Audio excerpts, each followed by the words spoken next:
नमस्कार, मैं अनिल शर्मा। आप लोगों का बहुत धन्यवाद सत्यहिंदी.com से जुड़ने के लिए। भाजपा, आप लोगों को मालूम होगा कि भाजपा ने एक सदस्यता अभियान चला रखा है। सितंबर में चालू हुआ था और राजस्थान में पर्टिकुलरली यहां पर उनको 1 करोड़ 25 लाख सदस्य बनाने थे 30 सितंबर तक। मुझे अगर सही याद आता है तो करीब 25-26 सितंबर तक ये सिर्फ 25 लाख सदस्य बना पाए थे 1 करोड़ 25 लाख सदस्यों के उसमें। तो यक्ष प्रश्न तो उठते ही हैं। और उठता क्या है, यक्ष प्रश्न क्या है? ऐसा क्या हुआ कि वोटरों ने या लोगों ने दूरी बना ली एकदम से, वो भी सिर्फ 9-10 महीने के अंदर। दिसंबर में सरकार बनी थी, अक्टूबर चल रहा है, सितंबर तक का मैं आपको डाटा भी दिया। क्यों ऐसा हुआ कि 9 महीने के अंदर दूरी बना ली और वो प्राथमिक सदस्य बनने को भी तैयार नहीं हो रहे? पेस बहुत स्लो थी। इसको बढ़ाया गया 15 अक्टूबर तक और हमारे पास जो बीजेपी के द्वारा आंकड़े हैं उसमें शायद 6 अक्टूबर तक इनकी सदस्य संख्या थी 36 लाख। मतलब इनको आने वाले 9-10 दिन के अंदर 90 लाख सदस्य और बनाने हैं। यक्ष प्रश्न ये है कि सदस्य क्यों नहीं बन रहे, वो भी उस पार्टी में जिस पार्टी को लोग जिता के लाए थे दिसंबर नवंबर के अंदर। 115 सदस्य के करीब लाए थे, एमएलएज बने थे, असेंबली के अंदर सरकार बनी थी आपकी। तो क्या ये सवाल जो यक्ष प्रश्न है वो ये है, क्या ये सरकार से नाराजगी है या संगठन जो है बीजेपी का वो सुस्त है? मुझे लगता है दोनों है। इसके कारण भी मैं आपको दूंगा। देखिए, राजस्थान में 7 जगह उपचुनाव है। 7 जगह कौन सी? जहां उपचुनाव या बाय इलेक्शंस असेंबली के हैं। दौसा, जहां से कांग्रेस जीती थी, मुरारीलाल मीणा। उनियारा, देवली उनियारा, जहां से हरीश मीणा जीते थे, कांग्रेस। खीमसर, जहां से आरएलपी के हनुमान बेनीवाल जीते थे, 3। चौथी सीट है आपकी सलूम्बर, जहां के कैंडिडेट बीजेपी के थे, उनकी डेथ हो गई है, इसलिए वहां चुनाव है। रामगढ़, जो कि अलवर में आता है, वहां से जुबेर खान, कांग्रेस, उनकी भी डेथ हो गई है। तो ऐसे करके टोटल आप देखें तो 7 सीटें थी और वो 7 सीटों में मैं आपको और सीटों के नाम भी बता देता हूँ। मैंने लिखे थे, थोड़ा आपसे माफ़ी चाहूँगा कि मैं थोड़ा पीछे रह गया उसमें आपको नाम बताने में। हाँ, तो झुंझुनू, वहाँ पे भी कांग्रेस जीती थी, नाम था ब्रिजेंद्र ओला। और 84, जहाँ से बाप के कैंडिडेट राजकुमार रॉथ जीते थे। तो इसमें से आप देखें, खीमसर, दौसा, देवली उनियारा, झुंझुनू, 84, सलूम्बर और आपका 84, 1, 2, 3, 4, 5, ये 5 सीटों पे तो ये एमएलए से एमपीज बन गए और उन्होंने सीटें खाली कर दी, इसलिए वहां उपचुनाव है। 2 सीटों पे क्योंकि डेथ हो गई, इसलिए वहां पे उपचुनाव है। और मैं मानता हूं क्योंकि अब हरियाणा का चुनाव जीता है तो बीजेपी ने, जो कि बहुत मतलब बिल्कुल उम्मीद से परे था, ज़्यादातर मैं मानता हूं जितने भी पॉलिटिकल एनालिस्ट थे या एग्जिट पोल्स थे या ओपिनियन पोल्स थे, वो उसके आसपास भी नहीं पहुंचे। मैं बीजेपी की बड़ी जीत मानता हूं इसमें कि उन्होंने एक बड़ी जीत दर्ज करी हरियाणा में। तो क्या इन 7 सीटों पे बीजेपी, खास तौर से इन 7 सीटों की बात करूंगा, यहां पे भी सदस्यता अभियान प्रॉपर नहीं रहा? तो क्या इसका असर नहीं पड़ेगा आपको लगता है? मैं मानता हूं असर पड़ेगा। देखिए, अब कारण क्या है उससे पहले हम ये भी जान लें कि हम अब बीजेपी को आने वाले टाइम के अंदर, मतलब 9 से 10 दिन के अंदर करीब 90 लाख सदस्य और बनाने हैं। जो पार्टी 1 महीना और कुछ दिन के अंदर सिर्फ 36 लाख सदस्य बना पाई, क्या वो पार्टी, आप मानते हैं 10 दिन में 90 लाख सदस्य बना लेगी? बहुत मुश्किल लगता है। देखिए, होने को तो पॉलिटिक्स में हर समय बोलता हूं कुछ भी हो सकता है, पर लगता मुश्किल है। तो ऐसी क्या नाराजगी हुई कि सदस्यता अभियान में लोगों ने बढ़ चढ़ के हिस्सा नहीं लिया बीजेपी के? ऐसा क्या नाराजगी हुई सरकार से, भजनलाल सरकार से, जिन्होंने, भजनलाल जी मुझे आज भी याद आता है, ये वो थे जब इनको 1 करोड़ का फिगर दिया गया था, जब ये सदस्यता अभियान शुरू हुआ था सितंबर के शुरू में, तो इनको 1 करोड़ का कहा गया, दिया गया था आंकड़ा कि इतने सदस्य राजस्थान से बनाने चाहिए। इन्होंने आगे बढ़ के कहा था हम तो 1.25 करके देंगे, मतलब 1.25 करोड़ सदस्य बना के देंगे। ऐसा क्या हो गया 9 महीने के अंदर कि इतनी नाराजगी? अब इस सदस्यता अभियान को बढ़ाने के लिए बीजेपी ने एक नया फॉर्मूला लगाया। फॉर्मूला क्या? देखिए, बड़े इंटरेस्टिंग चीजें करी हैं और उसका रिजल्ट भी आते हुए नजर नहीं आ रहा। पर दिक्कत यह है कि अभी तक वो जिस रफ्तार से बढ़ना चाहिए वो रफ्तार दिख नहीं रही। शायद ऐसी चीजों से बढ़ जाए, शायद। उसमें क्या कराना है फॉर्मूले में? अगर मैं आपको फॉर्मूला भी बता देता हूं कि इन्होंने फॉर्मूले में आखिर करा क्या। इन्होंने एक बहुत जोरदार चीज करी। बीजेपी ने अपने कार्यकर्ताओं का, जो टिकट के दावेदार हैं, जैसे मैं हूं, अगर मैं दावेदारी करना चाहता हूं कि मेरे को पार्षद का चुनाव लड़ना है, तो मेरा टिकट कंसिडरेशन तभी करा जाएगा अगर मैं 500 सदस्य बना पाऊंगा। अब देखिए, allurement, this is called allurement, this is called motivation. आप एल्योरमेंट कर दे रहे हो कि भैया इतने तो बना के ला, तो दावेदारी में तेरा नाम आएगा। मिलेगा नहीं मिलेगा तो ऊपर वाला जानता है, पर दावेदारी में नाम ही तभी आएगा जब तू 500 सदस्य मिनिमम बनाएगा। ऐसा ही कुछ एमएलए के दावेदारों के लिए करा गया। उनके लिए क्या कहा गया? 2500 अगर आप सदस्य, अब 5000 सदस्य, सॉरी 2.5 नहीं, 5000 सदस्य अगर आप बना के लाते हो तो ही आप एमएलए के टिकट की दावेदारी कर सकते हो।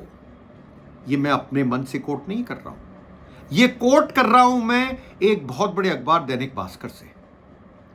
उनकी एक रिपोर्ट थी। तो क्या एल्योरमेंट और कोर्जन भी बोलूंगा, कोर्जन नहीं बोलूंगा, कोर्जन प्रॉपर शब्द नहीं है, पर कार्यकर्ताओं की कई बार मीटिंगें हुई।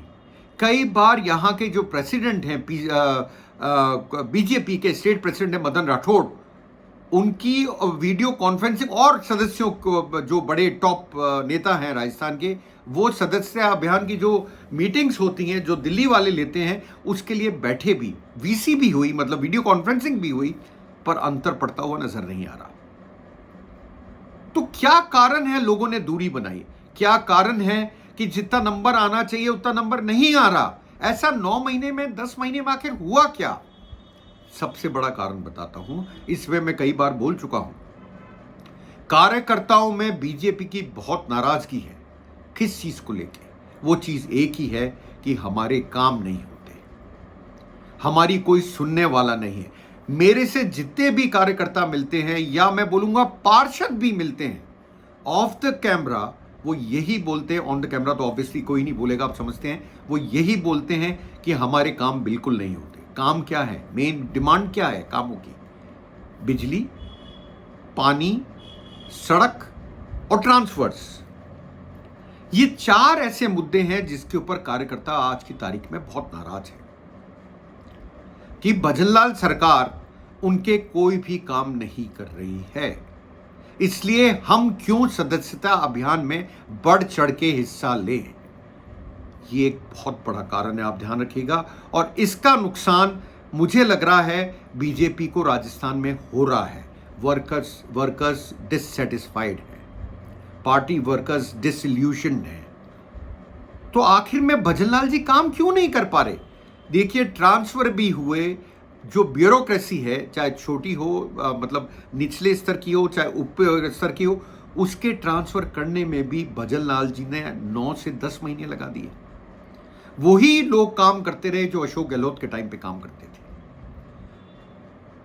काम नहीं हुआ कार्यकर्ताओं का। कार्यकर्ता बड़ा नाराज है। कार्यकर्ता खुल के, पार्षद तक खुल के बोलता है, एमएलए भी कई बार बात करते हैं, बिजली नहीं आती, गांव में हमें परेशानी होती है, हम क्या फेस करें?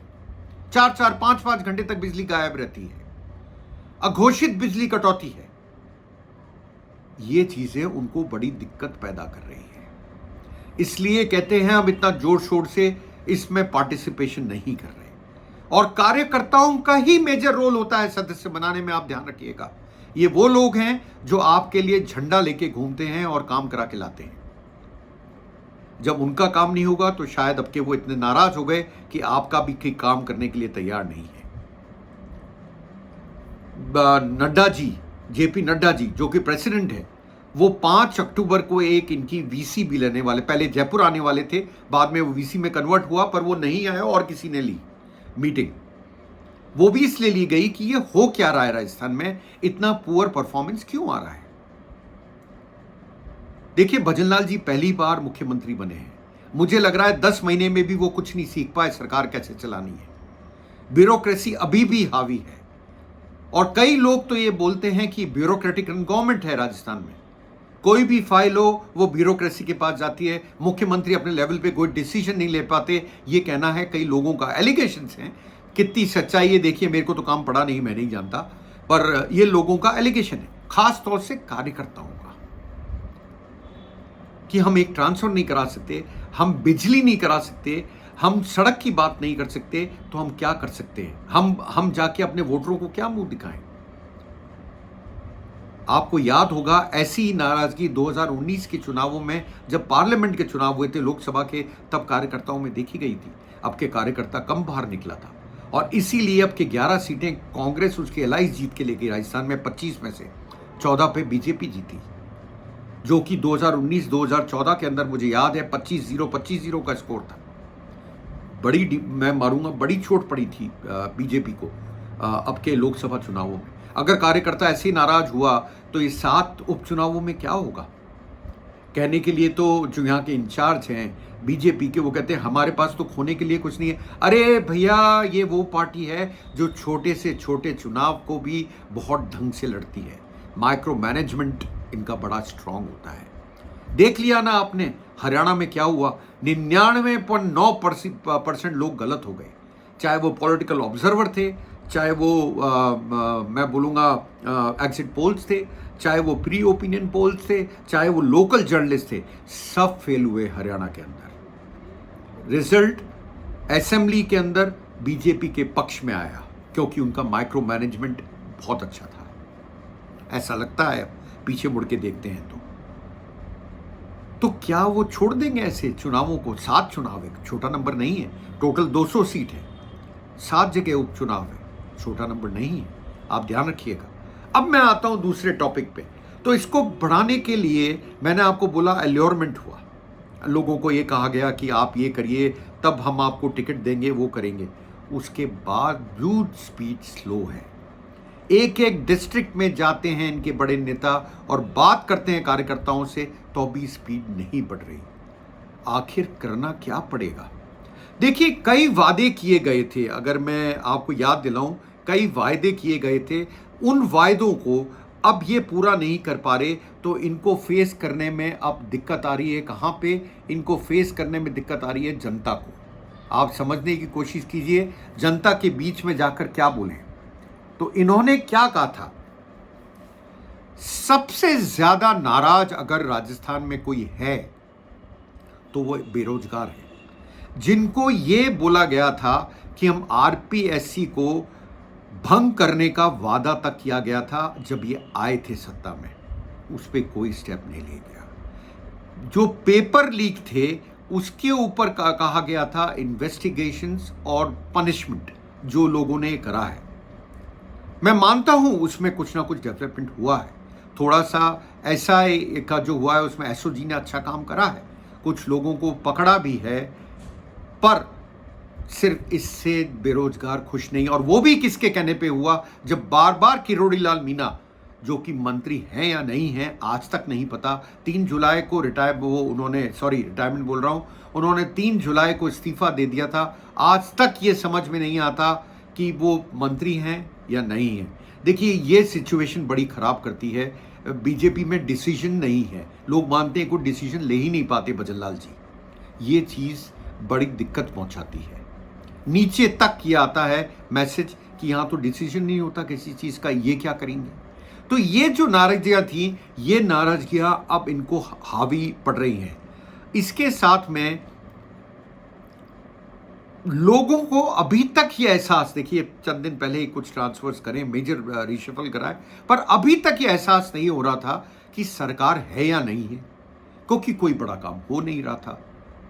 आप देखिए हमारे यहाँ पे एक ग्लोबल इन्वेस्टमेंट समिट है राइसिंग राजस्थान, दिसंबर के अंदर, दिसंबर 9 से 11 के बीच में, जिसको प्रधानमंत्री नरेंद्र मोदी इनॉग्रेट करेंगे। अभी तक ऐसा प्लान है, उसमें अलग अलग जगह से इन्वेस्टर्स आएंगे। पर ऐसी पॉलिसी पैरालिसिस को देख के क्या वो भी इन्वेस्ट करना चाहेंगे? जहां पे डिसीजन ही नहीं हो किसी चीज का, वो क्या सोचेंगे? तो सदस्यता अभियान को लेके 1,25,00,000 सदस्य बड़ी दूर की कौड़ी लगती है आज की तारीख में। देखते हैं क्या ये 15 अक्टूबर तक पूरा कर पाते हैं, या तारीख और बढ़ाई जाती है, या कुछ और करा जाता है। देखते हैं होता है क्या। वरना बीजेपी का मैं बोलूंगा, भजनलाल सरकार का जो परफॉर्मेंस है अभी तक राजस्थान में, कार्यकर्ताओं के और एमएलएस के हिसाब से ही जो ऑफ द कैमरा बात करते हैं, वो ठीक नहीं है, वो अच्छा नहीं है।